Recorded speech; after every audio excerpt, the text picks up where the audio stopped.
Hello everybody and welcome to another Beyond All Reason video. Today we have a map called Desolation. Not one we've seen very often on the channel whatsoever. Not really a fan favorite either by the players. So let's go straight into it and have a look at our contest today.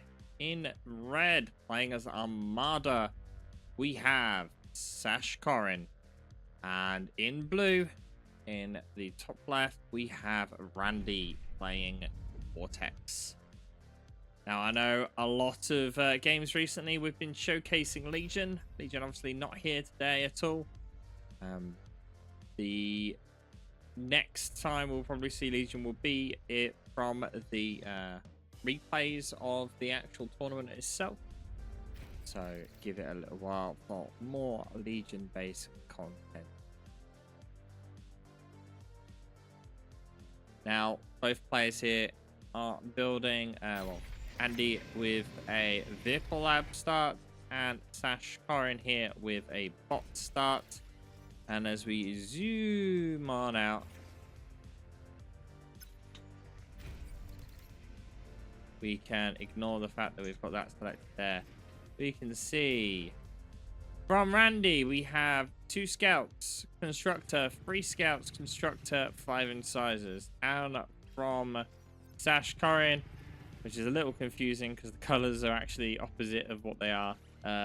1 con, 5 ticks, which is actually going to be 2 cons total. Both players with repeat currently turned off on their factory for their initial starts here, to get these initial units out, and then we'll probably be switching repeat on afterwards. Now, as these first few scouts go out, let's take a quick look at the map. Before we do that, let's see if this con manages to get picked off by Randy, as he manages to spot, but instead going straight past, and the ticks will execute this. Yep, there we go, and it's dead. So let's have a look at the map. In the start positions, we have a 4 metal point here with 2s on the edge perimeter of it. Now, there are some interesting high ground situations here, with the both top right and bottom left being like identical in essence. So I'll just go over what's happening along the bottom here. Although give it a sec because he still may get that con. Nope, Pawn managing to save that con. To this bottom side, we have metal extractors here, and another 4. But this high ground also makes a very strong position to defend if you can get access to it. Now, what's probably going to happen is we're going to see Sash moving across here and then fortify there. Ideally, what you want to do is try and contest this position here rather than contesting the high ground. But even if you do control here and here, your opponent can still use this high ground here to kind of hook round and get behind. So you can't ignore this high ground position here. Pawns have been drawn off, and Randy able to get the built up metal extractor as well as another metal extractor in the base. Some very good micro there from Randy. Won't be able to get any more though down there. Meanwhile, on the top side, Randy with a lot less wind built so far. Scom is in a better position to defend though from these ticks. But neither player currently microing those ticks whatsoever, and an incisor being sent off there to go deal with it. Andy moving the incisor to intercept, and he will get that perfectly fine. So what we will see from this game is with Randy's choice of going vehicles, contesting these high ground positions is going to be a bit more difficult for him to move uphill. His speed at moving up this hill, which is quite steep, is going to be severely limited. So he seems like he's probably going to prioritize the lower ground positions here rather than the higher ground. Also, we see players, both of them, playing somewhat defensively with their units. Randy only positioning units on the edge of where he currently has controlled rather than pushing right up until he reaches other units. Now, incisors into pawns. Incisors not quite so good anymore, and this is a lot of pawns. And all those incisors are dead now, as well as the construction vehicle. Randy now having to move his commander to intercept these pawns and stop any further economy damage. But 3 of these pawns still managing to make it through. And if they can get that con turret, which they didn't, that would have been substantial. Randy now having to move his commander out. So incisors are, well, because he has incisors, there's obviously a lot less of them on the field as opposed to pawns due to the metal cost that it takes. And we're seeing now how that unit advantage is massively paying off for Sashkorin, as Sash is completely overwhelming the incisors with just more and more numbers. The question is Sashkorin going to be able to make the most of this early kind of advantage he's got here by spreading out as quick as possible and taking as much of the map as he can? He needs to fortify all of this extra area that he's got in order to kind of make use of it. If he is just kind of doing these raids but then falling right back, then that's not really going to benefit him at all. Other ways that Randy could deal with this right now is he could build a couple of pounders, maybe to send on this side here if he's not going to contest this high ground. That would stop any attempted raiding pawns to get through. The pounders would do a tremendous job. And as we zoom out, we're going to hold shift space again just to see what players currently have queued up. Sashkorin with infinite infinite pawns queued up right now. And incisors, the only thing being built by Andy as well. Now Randy building some LLTs, it looks like, to try and defend, but with a lack of energy right now, these pawns are were about to make more of a move. And it does seem like Randy is choosing here to ignore that high ground. The problem with ignoring the high ground, though, does mean that his enemy can, in theory, get a higher amount of metal production due to the amount of metal extractors that are there. But Randy seems to be maybe planning for a shorter game here, ignoring those high grounds and pressuring your opponent's base quicker by just pushing directly to them rather than, you know, having to deal with high grounds and all that jazz. You can see him actually applying pressure purely to this bottom lane. All the units of Randy's here are going to the bottom lane, whereas Sash is kind of spreading them out here, going to a few different areas. And this high ground in the middle is the low ground is actually really difficult to deal with. I'll get to that in a second as we see there's enough incisors here to actually push through the pawns while going uphill. These little chain bits here are a bit annoying because if you get any plasma units up on these high ground areas here, you can rain down a lot of fire onto your opponent in the low ground. Makes it a bit difficult to deal with. Now, Randy has done a successful job at clearing the high ground to the south, but he is maybe going to lose this construction vehicle for that as well. He does, and that construction vehicle was out there to expand and get all of the reclaim, which is now lost as one form manages to make it through. And there's no LLTs here to defend any of this. So Sashkorin kept going. There's another 2 metal extractors there he could have bought. But we'll get one, but he won't get the second one. There's the slight hesitation he made there, and that's kind of bought it for that pawn. Now, plenty of LLTs here. Not something that Randy can really afford to push into. But you can see that there's been a defensive line drawn here by Sash. Finding no further movement planned right now. Oh, but a transition out to vehicles from Sash that we've missed. And going into full-on stealth straight off the bat. This map is very metal intensive, so it makes sense. But you can see they kind of have problems getting up that hill. They can move it, but they're having some trouble. And now we can see Brute's plan from Randy. Randy going in on a big push here as well on the north side, trying to clear up some of these LLTs and make a bit of a dent. All of the LLTs get destroyed as well as the construction vehicle. Or construction bot, rather. Now, is there enough incisors to take out the stouts? It does seem like that might be the case for a brief, short amount of time until more reinforcements arrive. Randy's comm is there to reinforce these incisors. Randy currently without the energy to degun.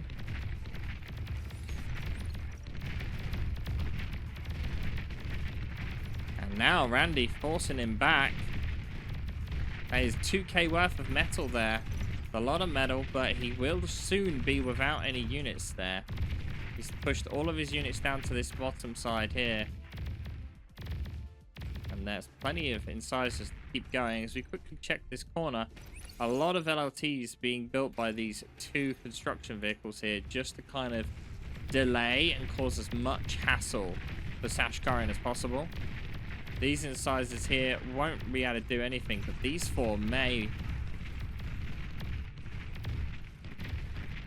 Being very smart with blocking there with the units. Sashkorin able to deny damage. But one construction turret does get killed. That construction turret would have died a lot quicker if it wasn't for the stout basically body blocking the shot.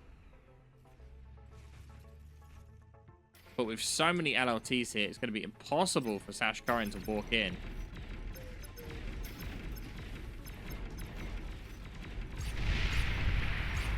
Wow. The ballsiness.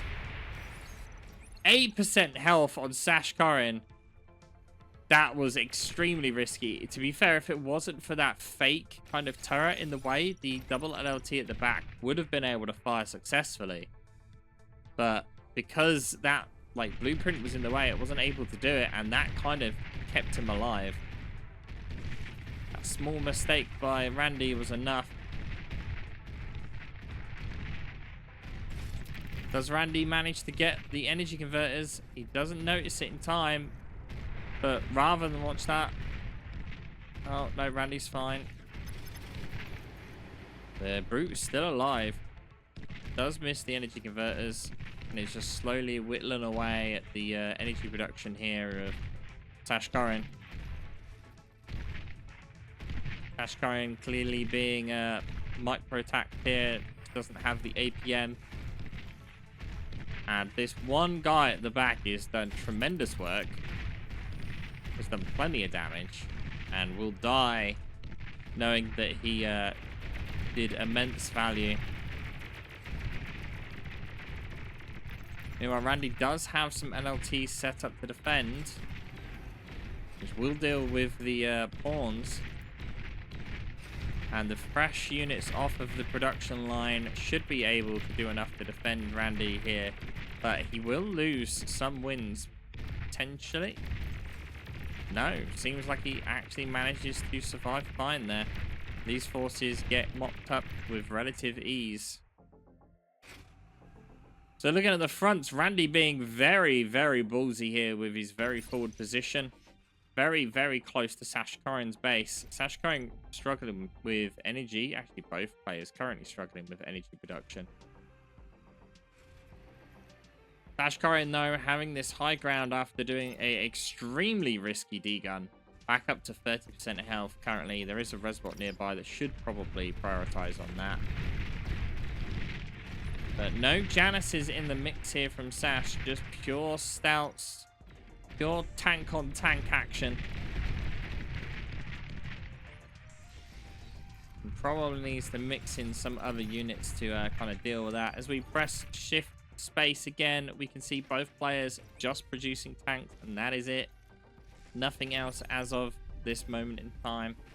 Quite a substantial tank force forming for Sashkorin on this bottom side, though, as there are currently 15 tanks there. Meanwhile, Randy deciding to build up his force near his commander. If Sashkorin spreads too thin here, he does risk leaving his entire base out, but both players are kind of at the same point here of maybe doing that. Sashkorin is pushing ever so forward with his commander. Basically, both players creeping up to the same position we mentioned earlier on of here and here. Kind of defends that rear ground, but Randy deciding he's going to make the move first and push in. And at the same time, Sashkorin is doing the same thing. We'll keep an eye on the fight of over Randy's base on the second screen. Randy seeming to pull back half of his force, only sending half of the force through. The Shurikens now out from Randy here, aiming to give a bit of a force multiplier. The Stouts are going to do tremendously bad at dealing with Shurikens.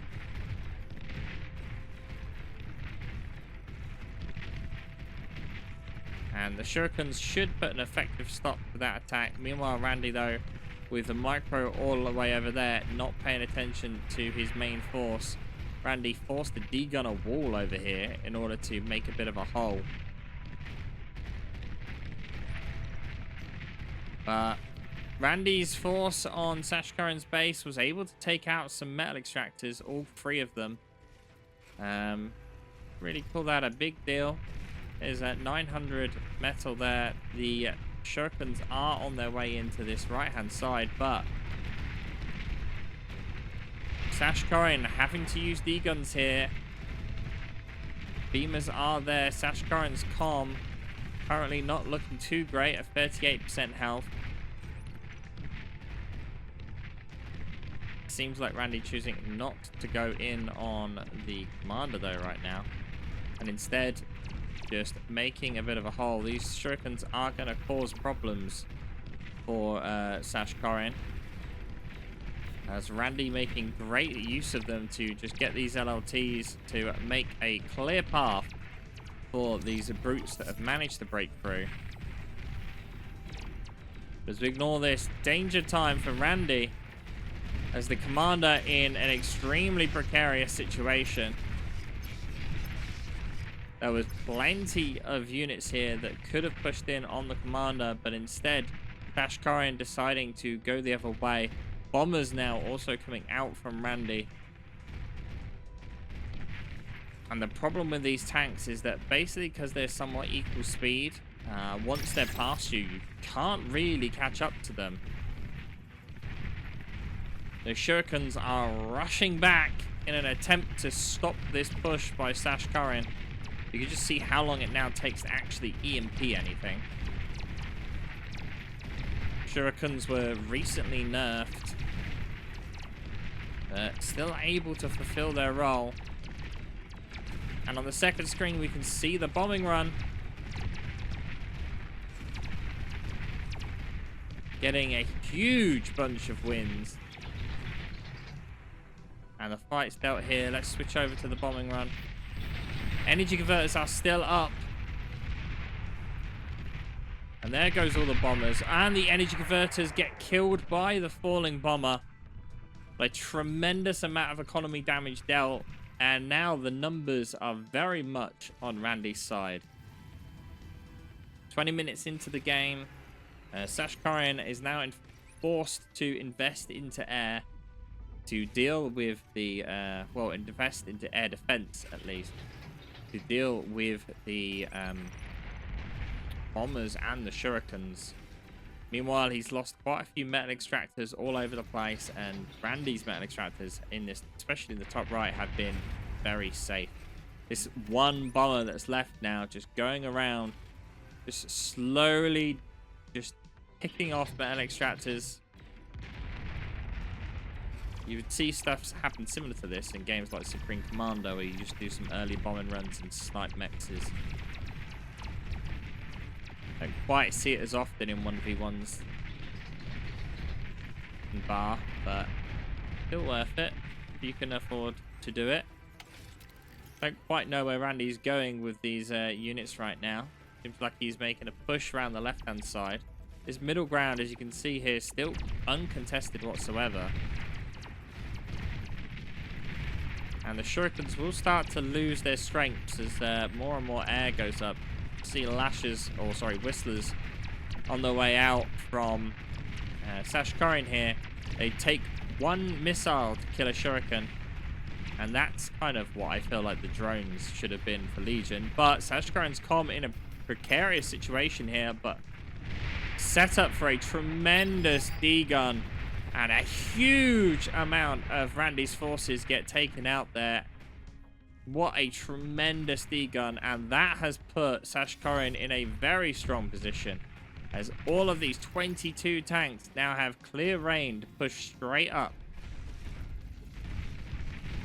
For saying that, the already disheveled economy of Sashkorin now gets pressured again as Randy manages to make a push in, inflicting even more damage on the energy economy of Sashkorin. Also seems like he's able to get some build power there as well. And as that force finally gets mopped up, we'll switch over to the big attack here of Sashkorin. Shurikens are here to try and delay this damage. There is still a lot of damage being dealt. Biggest problem though for Sashkorin here is everything's just streaming in one by one. This had actually gone in as one big confined force. It would have been able to deal a lot more damage. A lot of build power was destroyed in the end, but these missile trucks were not really with the force, meant that the shurikens could just do what they want. And while we weren't looking, Sashkorin pretty much lost his entire base. Sashkorin down now to just a few solars and a pitiful amount of windmills. And it's not looking good for Sashkorin right now. Sashkorin deciding to build a wall to block his opponent from attacking. And even though Sashkorin kind of on the defensive right now, we select an engineer here, we can see that there's 5k worth of metal in Randy's base, whereas Randy has left pretty much no metal in Sashkorin's base. Shurikens are trying to delay this push here into this line of LLTs, and it will do for now, but Randy has lost quite a lot of his military. Army value is basically split right down the middle at the moment, but all the other numbers are blue. Energy produced, we can see here, there's a lot of difference there between those two numbers. Metal produced is not quite so different there, with it only being 3k different metal-wise, but, you know, 3k metal is enough to build almost the Tech 2 air lab, or in case of a vehicle lab, is enough to easily build a Tech 2 vehicle lab. Now 20 minutes into the game, both players are still Tech 1. Reason for that is both players really need the units. They can't afford to kind of sit back for a bit and just kind of like build up. Randy, though, with a large amount of metal in the bank, this would be an opportune time for him to transition to Tech 2 with the resources ready to go. But he's very concerned of this growing tank force on the right-hand side by Sashkorin. Also, it seems he's trying to make a bit of a move here on the left-hand side. Probably could do with just getting like a single artillery would be enough to really deal with that.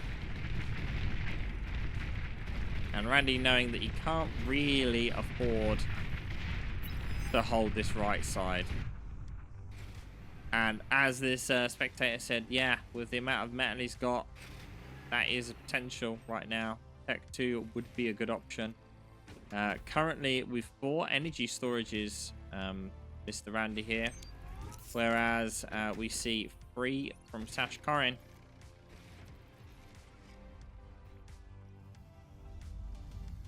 And Tech 2 Air.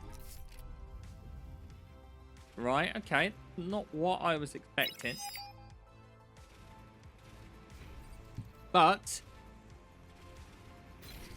the Tech 2 air cons here are going to be able to spread out quicker and get the metal extractors capped quicker. That's probably what Randy's thinking here. Also, it gives his opponent less time to react. If he's still continuously sending Tech 1 units to the front, his opponent does not get that notification saying, you know, Tech 2 units detected. Which is kind of advantageous because your opponent still thinks you're on Tech 1. He has no pressure to go Tech 2 himself.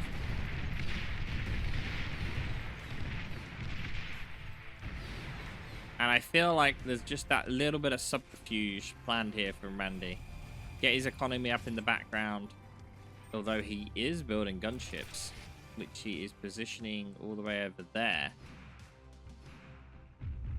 Okay, that's definitely not what I was expecting at all. I was expecting him to just eco up for a bit. Maybe even reclaim the factory. He may be trying to snipe Sashkorin's commander here. He is, Randy, this is, losing ground. Oh, but there you go. Tech 2 units spotted by Sashkorin will have now received that notification. And I would say there's not enough shurikens here, not enough gunships here at all to make an impact on this.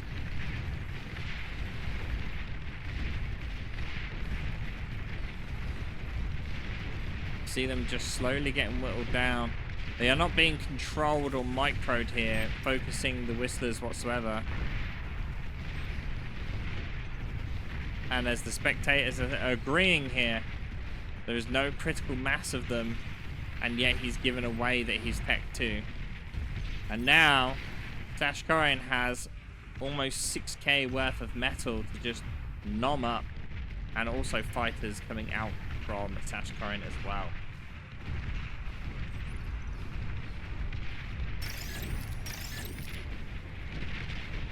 Gunships, though, are making relatively short work of this defensive line on the right. But he would have had that anyway with these artilleries that are just slowly pushing up. We may see Randy in trouble here, though. As units are making it through. And with all of this chat here is normally why I turn off spectator chat. It's just on and on and on and on. Surprisingly, though, Sashkorin pulling his forces back rather than pressuring more here. And as we scroll out, press shift space to see again, we have gunships and fighters out from Randy, as well as the pounders.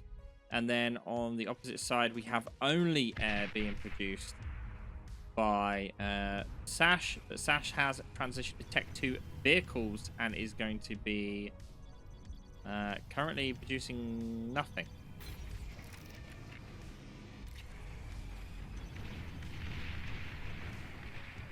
And there is not enough tier 2 fighters there to deal with the vast quantity of tier 1 fighters.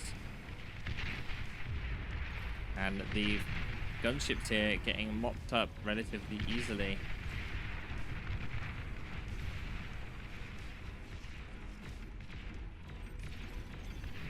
Tech 2 fighters are now starting to do some work. That one fighter there managed to kill like 4 things so far.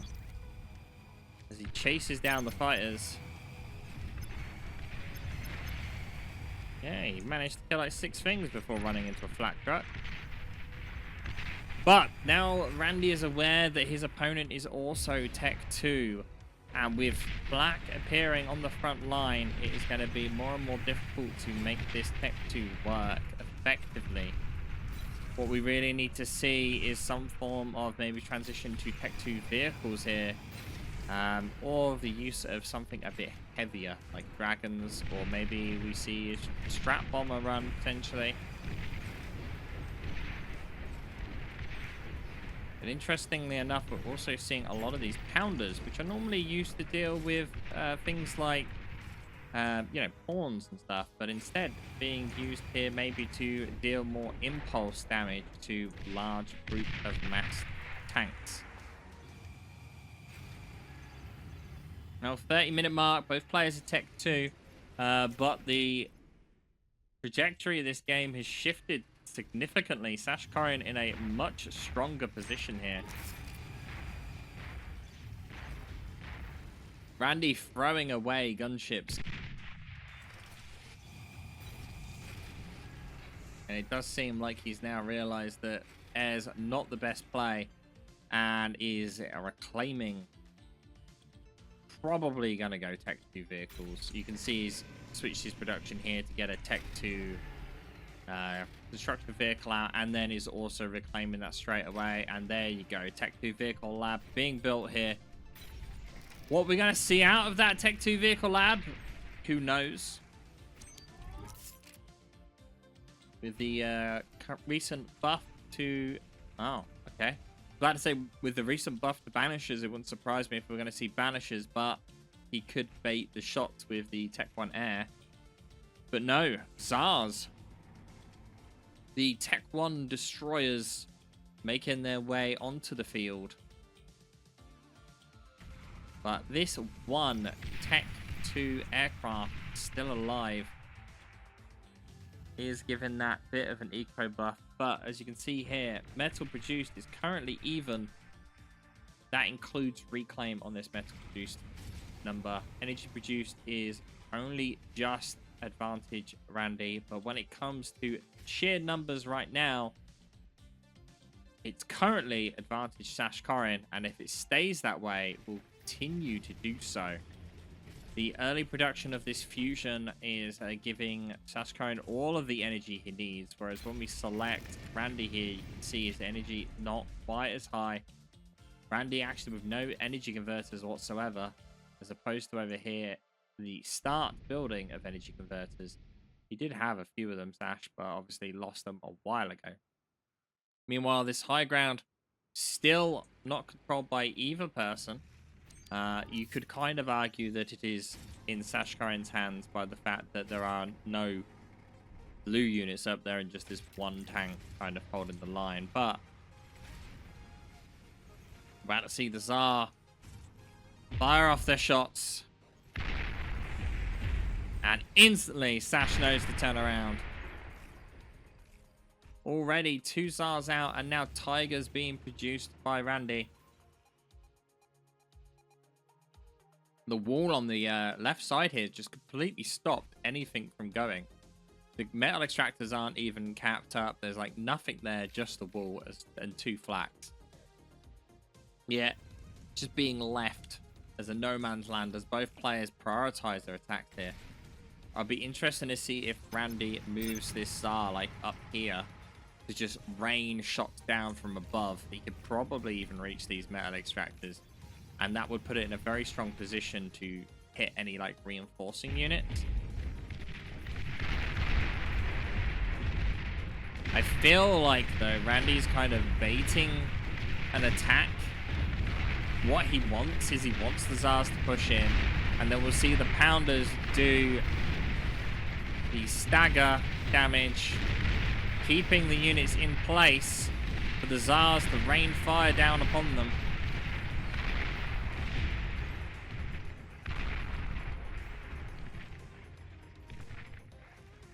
And one Zar is dead. Resbots, though, already here to gather that 4K metal. Oh, but huge amounts of damage to grouped up units as pretty much that entire Tech 1 force gets taken out.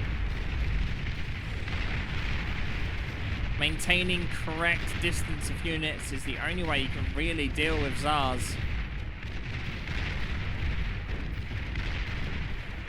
And the Bulls are working well towards killing the Zars.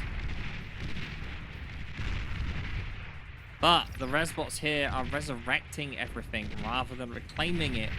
Meaning that the pressure's on for Sashkorin to push him off of this reclaim field here. he leaves him there, Randy's able to just push more and more. He really needs to sort his energy production out. We can see him attempting to do this now by building this diffusion.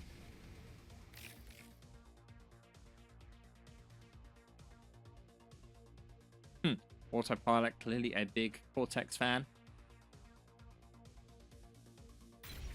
Yes, now going for Starlights. Now, Starlights do a huge amount of alpha damage.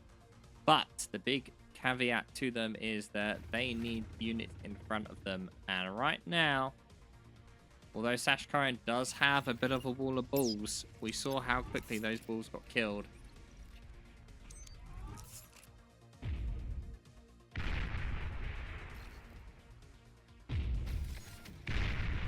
See this Starlight.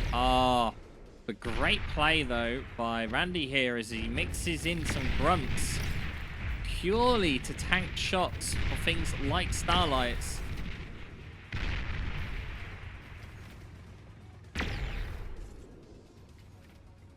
And it does seem like Randy wants to be defensive here. He wants more grunts, I think, for a bit of swarm so that he doesn't lose his more tankier unit. Again, I'm surprised we're not seeing something just like up on this hill. Just anything up there. Like you could build a, I think it's called the negotiator. Where is it gone? Yep. Chuck one negotiator up there with a radar and you'd be able to just force problems on your opponent. It could be like even further back, like here, and they wouldn't be able to shoot up, but it'd be able to shoot down. Meanwhile, Randy is kind of playing it safe.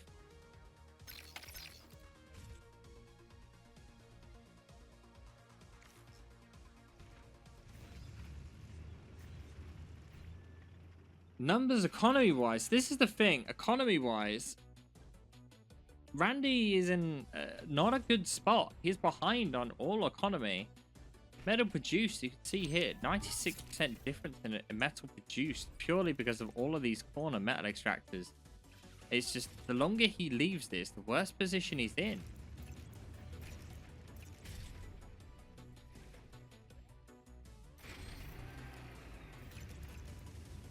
Does have an anti-nuke up. But it seems Randy deciding he wants to finish this with tech 3.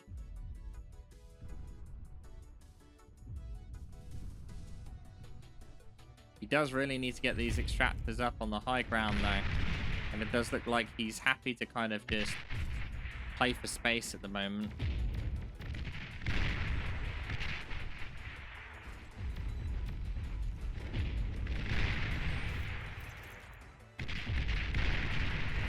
And as the spectators say, yeah, Sash does have twice the economy, and yet Randy is still in. This is just kind of an example of, yeah, it doesn't matter if you're behind, you still have a chance to win. What Randy needs to be careful of now is not losing units unnecessarily. That con is definitely dead.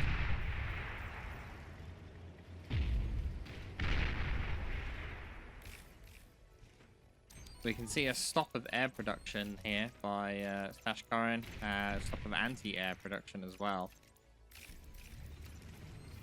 But will the Tech 3 win out?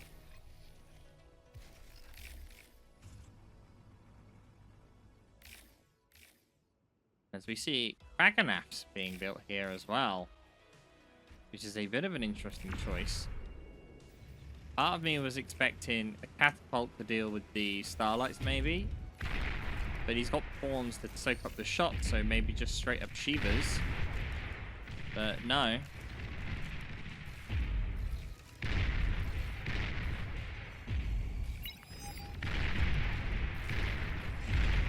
There you go. Change over to catapults rather than the Krakenaf, losing some time on the build power there.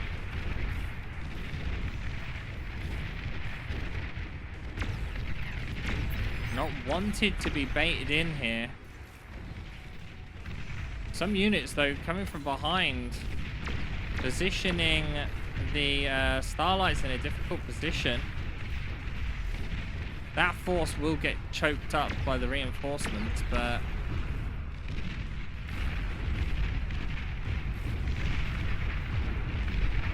that Zar not able to do anything down the bottom. And this is looking dangerous now for Randy.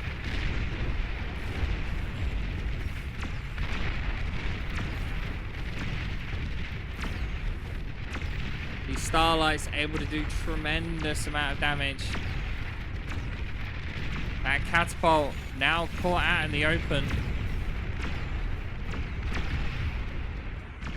And surrounded. Shiva's then coming out, but with no support for the catapult. The catapult does get killed pretty quickly. These gunships should really be focusing on the Starlight themselves, but they're not. I feel like this is just too much of a wave of units for Randy to deal with.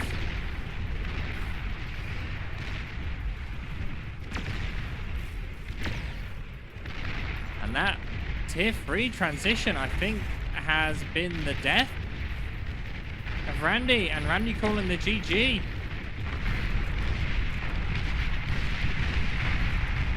Sashkorin winning out. The choice to go to Tech 3 really cost Randy the game there. He had a very, very strong hand. If he would have maybe kept producing units, he probably could have pushed in, but the hesitation is what killed him. Thank you all for watching. I hope you all enjoyed this one. Don't forget to hit subscribe, and I'll see you all next time.